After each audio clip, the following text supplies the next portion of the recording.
अस्सलाम वालेकुम दोस्तों, मेरा नाम है असीब शफ़क़त और आप देख रहे हैं हंसी टीवी। दुनिया में इस वक्त कुल 195 ममालिक मौजूद हैं जिनके अपने अपने मुख्तलिफ कवानीन हैं और यहाँ जाने वाले हर शख्स को इन कवानीन को फॉलो करना पड़ता है। मगर दुनिया के कुछ ममालिक ऐसे हैं जहाँ ऐसे हैरत अंगेज़ और अजीबो-गरीब कवानीन मौजूद हैं जिन्हें सुनकर ना सिर्फ इंसानी अकल दंग रह जाती है बल्कि इनकी लॉजिक्स भी समझ से बालातर हैं। इन्हीं में से एक पुरअसरार मुल्क का नाम है नॉर्थ कोरिया। आज की वीडियो में हम आपको नॉर्थ कोरिया के चंद अजीबो-गरीब और हैरत अंगेज़ कवानीन के बारे में बताएंगे, जिससे आपको ये अंदाज़ा हो जाएगा कि आप अपने मुल्क पाकिस्तान में किस कदर आज़ादी और सुकून की ज़िंदगी गुजार रहे हैं। अमेरिका और नॉर्थ कोरिया की दुश्मनी के मुतालिक कौन नहीं जानता। आजकल भी न्यूक्लियर प्रोग्राम्स को लेकर अमेरिका और नॉर्थ कोरिया की नोक-झोंक जारी है। अमेरिकन्स को नॉर्थ कोरिया में नफरत की निगाह से देखा जाता है और यही वजह है कि यहाँ जीन्स को सिर्फ इसलिए बैन कर दिया गया क्योंकि इनके मुताबिक ये अमेरिकन ब्रांड है और उन्हीं का कल्चर है। इसलिए आपको नॉर्थ कोरिया में कोई भी शख्स जीन्स पहने कहीं नजर नहीं आएगा। नॉर्थ कोरिया वो वाहिद मुल्क है जिसने अमेरिका का एक गिरने वाला ड्रोन वापस करने से इनकार कर दिया था। हालांकि ये जुर्रत दुनिया का कोई भी मुल्क आज तक नहीं कर सका कि अमेरिका जैसी सुपर पावर को आंख दिखाए। दोस्तों, नॉर्थ कोरिया को अगर दुनिया का पुरअसरार तरीन मुल्क कहा जाए तो गलत नहीं होगा, जहां ऐसे बदतरीन कवानीन लोगों पर जबरदस्ती नाफिज किए गए हैं जो इनके बुनियादी इंसानी हकूक को भी पूरा नहीं करते। हाल ही में एक योनोमी पार्क नामी लड़की नॉर्थ कोरिया से किसी तरह फरार होने में कामयाब हो गई, जिसने नॉर्थ कोरिया में छुपी तमाम बुराइयों को खुलकर पूरी दुनिया के सामने बयान किया। नॉर्थ कोरिया के सुप्रीम लीडर का नाम है किम जोंग उन और इसका खानदान कई दहाइयों से नॉर्थ कोरिया पर काबिज है। इसका दादा किम टू संग, जो 1994 में मर गया था, अभी तक नॉर्थ कोरिया का सदर है। इसकी बॉडी शीशे के एक ताबूत में मौजूद है जिसे एक म्यूजियम में रखा गया है। किम जोंग उन का बाप किम जोंग इल 2011 में मरा था।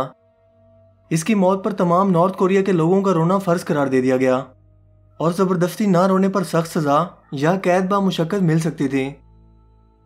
नॉर्थ कोरिया में इसकी मौत के रोज किसी भी शख्स को अपनी कोई सालगिरह या कोई भी खुशी मनाने की इजाजत बिल्कुल नहीं है। किम जोंग इल को नॉर्थ कोरिया का बानी भी कहा जाता है और यह मुल्क आज भी इसी के बनाए गए कवानीन पर चल रहा है।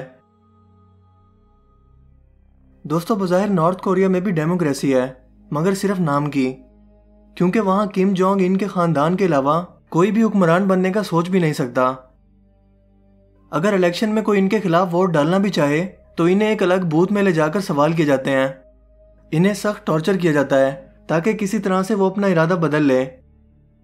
और जाहिर है कि यह डेमोक्रेसी सिर्फ दुनिया को दिखाने के लिए है और यही वजह है कि किम जोंग उन आखिरी मर्तबा 100% वोट लेकर इंतखाबात में कामयाब हुआ था।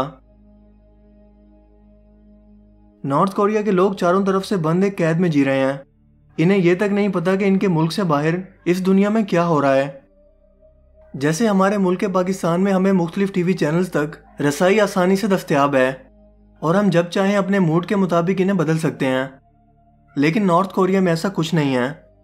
वहाँ सिर्फ 3 टीवी चैनल्स ही मौजूद हैं जिन्हें गवर्नमेंट चलाती है और सिर्फ वही कुछ दिखाती है जो इनकी मर्जी हो, फिर चाहे वो सच हो या झूठ, इससे कोई फर्क नहीं पड़ता। इन टीवी चैनल्स पर हर वक्त इनके supreme leader Kim Jong Un के बारे में ही बातें होती रहती हैं। 2010 के फुटबॉल वर्ल्ड कप में नॉर्थ कोरिया की टीम ने भी हिस्सा लिया और ये 32वें नंबर पर आई, मगर नॉर्थ कोरिया की गवर्नमेंट ने अपनी आवाम को बताया कि वो वर्ल्ड कप जीत चुके हैं और लोगों ने मान भी लिया क्योंकि वो बाहर की दुनिया से बिल्कुल राब्ते में नहीं है। नॉर्थ कोरिया में इंटरनेट आम लोगों के इस्तेमाल के लिए बिल्कुल नहीं है और इसे इस्तेमाल करने के लिए खास तौर पर हुकूमत से इजाज़त लेना पड़ती है। जो चंद लोग यहाँ इंटरनेट इस्तेमाल करना जानते हैं, इन पर भी सख्त नज़र रखी जाती है कि वो क्या कुछ देख रहे हैं। इनके कंप्यूटर्स का अपना एक अलग ऑपरेटिंग सिस्टम है जो दिखने में एप्पल जैसा है। दोस्तों, नॉर्थ कोरिया में 2000 खूबसूरत लड़कियों को एक स्पेशल फोर्स जिसे प्लेयर स्क्वाड कहते हैं, इसमें इनकी हायरिंग सिर्फ इसलिए की जाती है ताकि वो टॉप के बड़े बड़े ऑफिशियल्स को एंटरटेनमेंट और सेक्सुअल सर्विसेज फराहम कर सकें। नॉर्थ कोरिया के किसी भी शहरी को मुल्क छोड़कर जाने की इजाज़त नहीं है। अगर कुछ खास लोगों को इजाज़त मिल भी जाए तो वो सिर्फ चंद ममालिक तक ही महदूद होती है। ताकि यहाँ से जाने वाला कोई भी शख्स नॉर्थ कोरिया के मुतालिक जासूसी ना कर सके। दोस्तों, नॉर्थ कोरिया में आप अपनी मर्जी के बाल भी नहीं रख सकते। यहाँ सिर्फ 28 हेयर स्टाइल ऐसे हैं जो गवर्नमेंट की तरफ से अप्रूव करदा हैं। इन 28 हेयर स्टाइल्स के अलावा कोई भी शख्स अपनी मर्जी का कोई हेयर स्टाइल नहीं बनवा सकता और ऐसा ना करने पर सख्त सजा दी जाती है। और आप देख सकते हैं कि ये तमाम हेयर स्टाइल दिखने में बिल्कुल एक जैसे लगते हैं। इसकी वजह यह बताई जाती है कि इससे हटकर कोई भी हेयर स्टाइल बनवाना बागियों की अलामत है। इन हेयर स्टाइल्स को 2013 में मुतारिफ करवाया गया, मगर इनमें किम जोंग इन का अपना हेयर स्टाइल शामिल नहीं है। नॉर्थ कोरिया में आपको इसके कैपिटल सिटी में शिफ्ट होने के लिए गवर्नमेंट से बाकायदा इजाज़त लेनी पड़ती है और कोई भी आम शख्स कैपिटल सिटी में नहीं रह सकता, क्योंकि किम जोंग इन चाहता है कि यहाँ सिर्फ अमीर, ताकतवर और कामयाब लोग ही रहें। यहाँ पासपोर्ट क्या होता है ये किसी भी नॉर्थ कोरिया के शहरी को इल्म ही नहीं है, क्योंकि यहाँ से किसी को भी मुल्क छोड़कर जाने की इजाज़त नहीं है। आमतौर पर अगर आपके बच्चे स्कूल में दाखिला लेते हैं तो इन्हें सिर्फ स्कूल की फीस, किताबों और यूनिफॉर्म के अखराजात ही बर्दाश्त करने पड़ते हैं, मगर नॉर्थ कोरिया में ऐसा नहीं है। यहाँ आपको फीस के अलावा बच्चों के बैठने के लिए डेस्क और मेज़ वगैरह भी अलग से खरीद कर देना पड़ती हैं। दोस्तों, नॉर्थ कोरिया के लोग मजहबी तौर पर एथियस्ट हैं, यानी किसी भी मजहब पर यकीन नहीं रखते और यहाँ किसी भी किस्म की मजहबी तालीमात फैलाने पर सख्त तरीन सजाएं दी जाती हैं। मजहबी किताबें मसलन कुरान और बाइबल वगैरह को पढ़ने की बिल्कुल इजाज़त नहीं है, क्योंकि इन्हें लगता है कि ये एक मजहबी कल्चर की अलामत है जो इनके लोगों को मुतासिर करके इनका मजहब बदलवा सकती हैं। यहाँ तक कि एक क्रिश्चियन औरत को लोगों में सिर्फ बाइबल तकसीम करने पर अरेस्ट करके सजाए मौत दे दी गई थी। दोस्तों, नॉर्थ कोरिया में लोग अपनी पसंद का लिबास भी नहीं पहन सकते और यहाँ लोग ज़्यादातर वही ड्रेस पहनते हैं जो इनका लीडर किम जोंग उन पहनता है। नॉर्थ कोरिया में बहुत कम लोगों के पास गाड़ियाँ मौजूद हैं, यानी 1000 में से तकरीबन एक के पास। यही वजह है कि यहाँ आपको रोड बिल्कुल सुनसान नजर आएंगे। ये रोड इस कदर सुनसान है कि बच्चे इन्हें प्लेग्राउंड के तौर पर इस्तेमाल करते हैं और मिलिट्री ऑफिसर इन्हें जॉगिंग के लिए। यहाँ गाड़ियाँ सिर्फ मिलिट्री और बड़े ऑफिशियल्स के लोगों के पास हैं। यहाँ ट्रैफिक को कंट्रोल करने वाली फीमेल सार्जेंट कहीं कहीं खड़े नजर आती हैं और इनके अलावा ट्रैफिक को कंट्रोल करने का कोई भी निज़ाम मौजूद नहीं है और दरअसल इसकी ज़रूरत भी नहीं है। दोस्तों, नॉर्थ कोरिया में दुनिया की मशहूर ब्रांड्स मसलन आईफोन, लैपटॉप ब्रांड्स और खाने पीने की मशहूर ब्रांड्स मसलन मैकडॉनल्ड्स, पेप्सी और कोक वगैरह भी मौजूद नहीं है। इन सब ब्रांड्स पर पाबंदी है। नॉर्थ कोरिया में फास्ट फूड यानी बर्गर और पिज़्ज़ा वगैरह ढूंढने पर भी नहीं मिलते, जबकि सिर्फ कैपिटल सिटी में कुछ रेस्टोरेंट ऐसे हैं जो ये चीज़ें बनाते हैं, मगर ये इतनी महंगी हैं कि इन्हें आम शख्स बिल्कुल भी खरीद नहीं सकता। नॉर्थ कोरिया में आप किसी और मुल्क की फिल्म्स भी नहीं देख सकते, ख़ास तौर पर अमेरिका और साउथ कोरिया की, और अगर आप ऐसा करते पकड़े गए तो आपको सजाए मौत भी हो सकती है। आपको नॉर्थ कोरिया में किस किस्म के गाने सुनने हैं ये भी यहाँ की हुकूमत डिसाइड करती है। अगर आप एक टूरिस्ट के तौर पर नॉर्थ कोरिया में जाना चाहते हैं तो आपके म्यूज़िक, फिल्म्स, राइटिंग मटेरियल और तमाम किताबों समेत हर एक चीज़ की जांच पड़ताल की जाती है। आपका मोबाइल फ़ोन एयरपोर्ट पर ही आपसे ले लिया जाता है और वीज़ा ख़त्म होने के बाद एयरपोर्ट पर वापस कर देते हैं।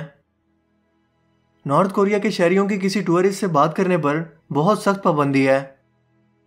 दोस्तों, आप नॉर्थ कोरिया की हुकूमत की इजाज़त के बगैर मुल्क से बाहर कॉल भी नहीं मिला सकते। इसकी खिलाफ वर्जी करने पर कई लोगों को गोलियां मारकर कत्ल भी किया गया है।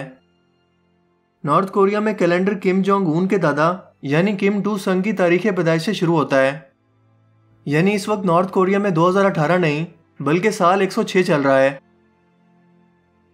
नॉर्थ कोरिया में हर शख्स को किम जोंग उन की फैमिली का बैच अपने कपड़ों पर लगाना लाजिम है। दोस्तों, नॉर्थ कोरिया में अगर आप कोई जुर्म करते पकड़े जाएं तो इसकी सज़ा सिर्फ आपको नहीं मिलती बल्कि आपकी आने वाली अगली 3 नस्लों को भी दी जाती है, जिसे 3 जनरेशन पनिशमेंट रूल कहते हैं।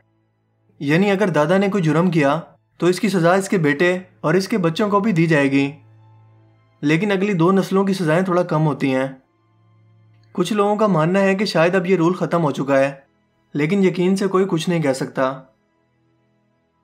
नॉर्थ कोरिया में किम जोंग के दादा और इसके बाप के स्टैचू तकरीबन हर 1 किलोमीटर के बाद मौजूद हैं, जिनकी बेहुरमती करना नाकाबिले माफ़ी जुर्म है।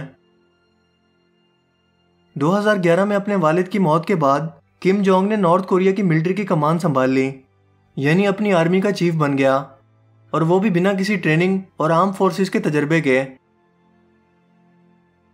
ये शख्स अपने दादा जैसा दिखने के लिए कई मर्तबा सर्जरी के अमल से भी गुजर चुका है।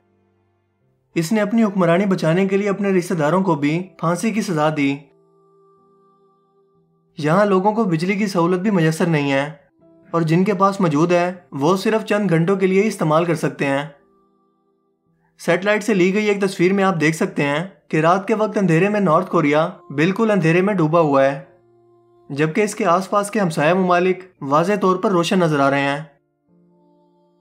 नॉर्थ कोरिया के इन्हीं कवानीन से डरकर हर साल लोग चाइना और साउथ कोरिया फरार हो जाते हैं, मगर ऐसा करना बहुत मुश्किल काम है, क्योंकि पकड़े जाने पर इन्हें सजाए मौत दी जा सकती है। चूंकि इसका कोई लीगल रास्ता मौजूद नहीं है, लिहाजा रास्ते में हर तरह की मुश्किलों का सामना इन्हें अकेले खुद ही करना पड़ता है, और गवर्नमेंट इनकी कोई मदद नहीं करती। नॉर्थ कोरिया के इन सब कवानीन को देखकर एहसास होता है कि हम अपने मुल्क पाकिस्तान में किस कदर आज़ादी और खुली फिजा में सांस ले रहे हैं। हम पर किसी भी तरह की कोई पाबंदी या हकूक़ की खिलाफ वर्जियाँ किसी भी तरह मौजूद नहीं है। हमारे पास आज़ादी राय का इजहार करने की भी ताकत मौजूद है, हर तरह की नेमतें मौजूद हैं, मगर फिर भी हम में से कुछ लोग ये कहते नहीं थकते कि पाकिस्तान में आखिर रखा ही क्या है। तो दोस्तों, आपको ये वीडियो कैसा लगा और आप इन कवानीन के बारे में क्या सोचते हैं? अपनी कीमती राय का इजहार कमेंट सेक्शन में ज़रूर दीजिएगा।